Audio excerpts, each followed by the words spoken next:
वालेकुम dear viewers students, उम्मीद है आप सब खैर वाफियत से होंगे।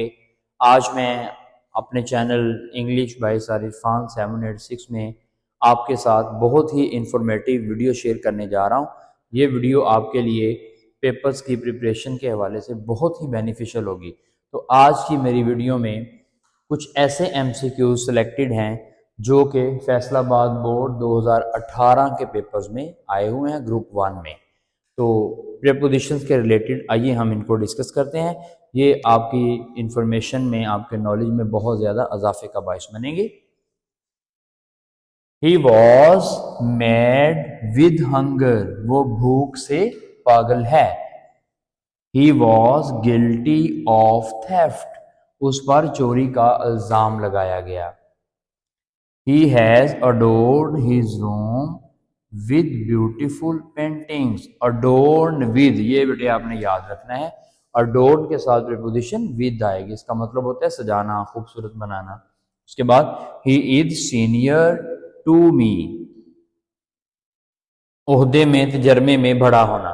कुछ मैं ऐसे वर्ड्स लिख रहा हूँ यहाँ पे जिनके साथ आपने preposition to यूज करनी है। जिस तरह से इनके बाद आप preposition to यूज करेंगे।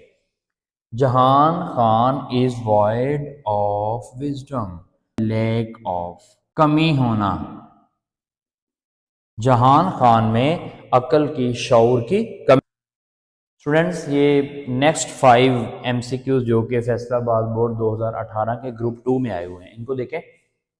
ही हिंटेड एट हिज डिफेक्ट्स, प्रकट करना, तलाश करना, गलतियों कोताहियों को पॉइंट आउट करना, निशानदेही की उनकी। He is in want of wealth, want of very, किसी चीज की कमी वाकया होना, किसी चीज का कम पड़ जाना, उस मीनिंग में इसको हम यूज करेंगे। बाद certain of her success, उसकी कामयाबी यकीनी है। Please fill in the forms, बराए मेहरबानी इन फॉर्म्स के अंदर इसको फिल करो। He married her daughter to a rich man. Married to, आमतौर पे हम मैरी के साथ प्रीपोजिशन यूज नहीं करते, लेकिन कब यूज नहीं करना, जब मैरिड के वर्ब को हम पैसिव वॉइस का सेंटेंस में यूज करेंगे। यहाँ पे इसका एक्टिव वॉइस का यूज है, इसलिए अब इसके साथ प्रीपोजिशन। ये कुछ सेंटेंसेस लाहौर बोर्ड 2018 ग्रुप 1 में आए हुए हैं। Anwar was quite deaf to my advice. Deaf to का मतलब होता है तवज्जो ना देना, केयरलेस, लापरवाही। हैंकर फॉर फ्रेंडशिप, शदीद ख्वाहिश रखना। आई हैंकर फॉर फ्रेंडशिप, मैं तुम्हारे साथ दोस्ती की शदीद ख्वाहिश रखता हूँ। लाहौर बोर्ड में फर्स्ट टाइम यूज की गई है।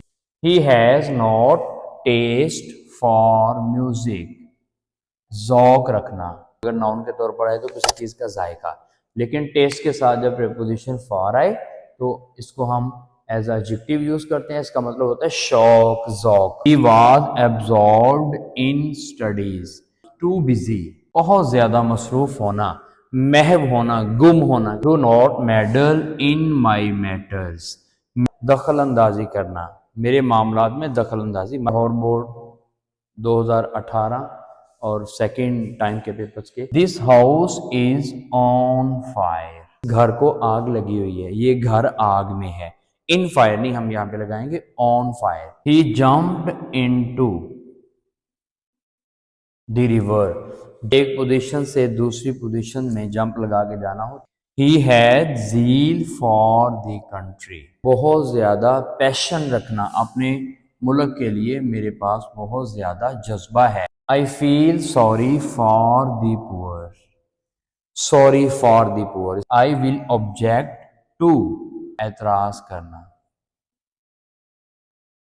मुझे एतराज है। व्हाट यू डू, जो कुछ तुम करते हो मुझे उस पर एतराज। सरगोदा बोर्ड 2018 ग्रुप 1 के पेपर में से है। The braves do not yield to the enemy, yield to का मतलब होता है एक्सेप्ट डिफीट, सरेंडर, हार मान लेना। बहादुर लोग जल्दी से दुश्मन के सामने हार नहीं मानते, शिकस्त तस्लीम नहीं करते। He is our lecturer in English, his father dealt in clothes, deal, ये डील की सेकंड फॉर्म है, डील के साथ दो प्रेपोजिशंस यूज की जाती हैं। एक होता है डील विद, इसका मतलब होता है किसी के साथ सलूक करना। He deals his friends with politeness, अपने दोस्तों के साथ मुहज्जिब अंदाज से सलूक करता है।